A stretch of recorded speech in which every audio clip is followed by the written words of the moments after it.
Եթե խոսում ենք Եվրոպայի ինտեգրացիայի ու մերձեցման մասին, արժեքաբանական իմաստով, եվրոպական արժեքներին մերձենալու իմաստով, ապա այս պահին հայերը ամենաշատն են, ովքեր կրում են եվրոպական արժեքների համար զրկանքներ, թե Բաքվի բանտերում, թե Երևանի բանտերում։ Ցավոք սրտի, արժեքաբանական իմաստով այս պահին Եվրոպան դարձել է կենտրոնը ընտրակեղծարարության, ձայնագողության և ժողովրդավար երկրի հանձնման բռնապետական երկրին, նկատի ունեմ Արցախը, Ադրբեջանին, ինչից բխում է, որ հենց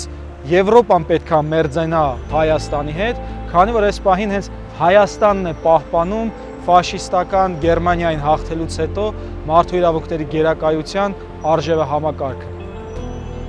Այս պահին եվրոպական արժեքաբանությունը առհասարակ գոյություն չունի և Եվրոպայի համար ընդամենը գոյություն ունի ռազմավարական խնդիր իրեն մերձեցնելու հետ այն երկրներին, որոնք այդքան էլ մերձ չեն, որպեսզի լուծի իր ռազմական հաջողությունները